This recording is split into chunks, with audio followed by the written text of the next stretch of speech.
Hello everybody, मेरा नाम रिया मिश्रा है और मैं आप सबको इंडियन सिविलाइजेशन एंड कल्चर, जो कि हमारा रेनबो पार्ट 2 का फर्स्ट रोज है, रिटन बाय महात्मा गांधी, उसके most important MCQs MK Gandhi, उसके मोस्ट इम्पोर्टेंट एमसीक्यूज कराने वाली हूँ, जो कि आपके बोर्ड्स के लिए बहुत इम्पोर्टेंट है और इसी में से क्वेश्चंस आते हैं. So let's get started. The question number 1 is, in no civilization have all man attended. इसका आंसर होगा एजुकेशन. इसका आंसर होगा एजुकेशन. ओके, चलिए नेक्स्ट क्वेश्चन पे हम लोग बढ़ते हैं. The Gujarati equivalent for The Gujarati equivalent for civilization means bad conduct, good conduct, intelligent conduct, delightful conduct.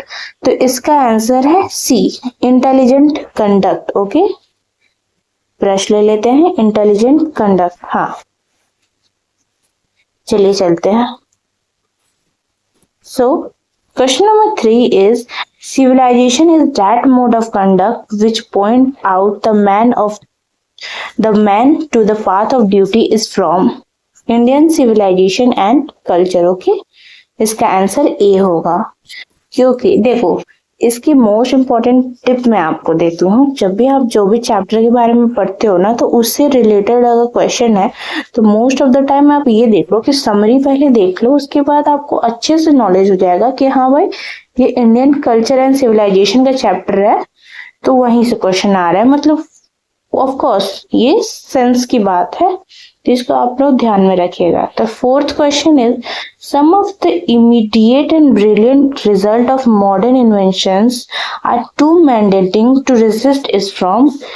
तो क्वेश्चन नंबर 4 का आंसर है इंडियन सिविलाइजेशन एंड कल्चर. ठीक है, मैं आपको अभी टिप दी कि आप चैप्टर से रिलेटेड, जैसे अभी चैप्टर का नाम इंडियन सिविलाइजेशन एंड कल्चर है, उसी से रिलेटेड जो भी क्वेश्चन और ऑप्शन में वो चैप्टर लिखा हुआ है, इसका मतलब वही आंसर सही है. Bharat is my home, a pinch of snow, a child is born, ये सब हमारे दूसरे चैप्टर्स हैं. आप इंग्लिश में आगे चल के पढ़ोगे. ठीक है, चलो क्वेश्चन नंबर 5 पे चलते हैं. The more we indulge in our passions, the more unbridled they become is taken from.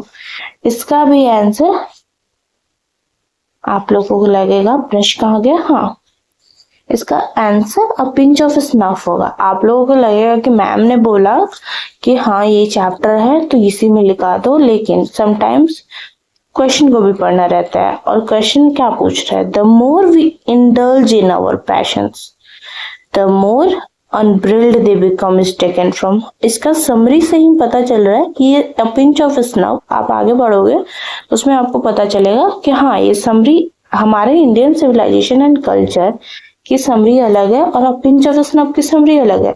तो जब आप प्रिपेयर करते हो तो आपको सबसे पहले समरी देखना है, इसकी चीजें इंडियन सिविलाइजेशन एंड कल्चर से मैच ही नहीं कर रही है, ये पिंच ऑफ स्नफ से मैच कर रही है.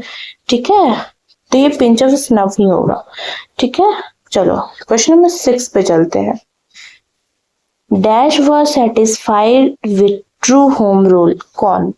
Our ancestors. इसको आप एंसेस्टर्स पढ़ना, इसका मतलब हमारे पूर्वज होता है. ठीक है, चलो क्वेश्चन नंबर 7 चलते हैं. इसमें मैंने सारे ऑप्शंस इसलिए नहीं बोला क्योंकि फर्स्ट देखो ना, आवर एंसेस्टर लिखा है और ट्रू होम रूल सिर्फ हमारे पूर्वज ही मतलब सेटिस्फाई होंगे ना कि वेस्टर्न कल्चर. या ऑप्शन नंबर ए देखो. चलो क्वेश्चन नंबर 7 है, पेन ले लेते हैं, pencil. India remains immovable and that is her glory. देखो, हम लोग भी अपने माता, भारत माता को माता कहते हैं. यहाँ भी आप देख रहे हो that is her. Her is related with India. India यानी Bharat, and Bharat, her is also related with glory. ठीक है, और आपको मैं जितने भी चैप्टर्स पढ़ा रही हूँ ना, आप एक काम करना, जो भी क्वेश्चंस मैं कर रही हूँ उसका आप मीनिंग लगाना, आप अपने नोटबुक में उसका मीनिंग लिखना. उससे क्या होगा ना, आपकी इंग्लिश भी इम्प्रूव हो. क्वेश्चन नंबर 8 है, Gandhi ji died at the hand of a fantastic on. देखो, इसका आंसर क्वेश्चन नंबर 8 का सी होगा. 30 जनवरी 1948. देखो अगर आप डेट याद नहीं है ना, फिर भी याद रखना 1948 Gandhi ji died at the hands of fantastic 30 January. ठीक है, चलो क्वेश्चन नंबर 9 पे चलते हैं। Mahatma Gandhi has written the lesson Indian civilization and culture. Mahatma Gandhi ने एक और लेसन लिखा था। महात्मा गांधी ने बहुत सारे लेसन्स लिखे हैं, बट सबसे ज्यादा पॉपुलर एक और है जो कि वेस्ट चंपारण पे भी बना हुआ है, तो वेस्ट चंपारण पे ही बना हुआ है। क्वेश्चन नंबर, आप उसका नाम पता करना। ठीक है, question number 10 is pharaohs were ruler of ancient. Question number 10 का आंसर होगा इजिप्ट। तुम्हें पता है कि ये इंडियन सिविलाइजेशन एंड कल्चर का ही है। आपको अगर चाहिए होगा तो मैं एक समरी वीडियो बिल्कुल बना दूंगी, हिंदी इंग्लिश में रहेगा, उसको मैं हिंदी में बता दूंगी। ठीक है, question number 11 is dash were rulers of Egypt. Pharaohs were the rulers of Egypt and pharaohs is related with Egypt. Okay, question number 12 is civilization is the state of development of a people. देखो यहाँ पे civilization मतलब people ही होगा, क्योंकि people से relate होके civilization बनता है, ना कि किसी एनिमल, ना ही बर्ड, नॉन लिविंग थिंग्स तो बिल्कुल भी नहीं। ठीक है, क्वेश्चन नंबर 13 पे चलते हैं। Gibbon is associated with Italy. ठीक है, इटली होगा। क्वेश्चन नंबर 14 पे हम लोग चलेंगे। European civilization will mean dash for India. European civilization will mean ruin for India. मतलब यूरोपियंस, हमारे एंसेस्टर भी ये बिलीव करते थे, स्पेशली हमारे तो फिलहाल के गांधी जी होंगे, कि यूरोपियन यानी कि वेस्टर्न सिविलाइजेशन हमारे इंडिया के सिविलाइजेशन को र्यून कर देगा अगर इंडिया अपने संस्कृति संस्कार पे ट्रेंड नहीं रही तो। ठीक है, ये हमारे गांधी जी का कहना था। और question number 15 is simple living and high thinking is base of Indian civilization. Simple living साधारण जीवन, हाई थिंकिंग उच्च विचार, is the base of Indian civilization. Okay, चलो क्वेश्चन नंबर 16 पे चलते हैं।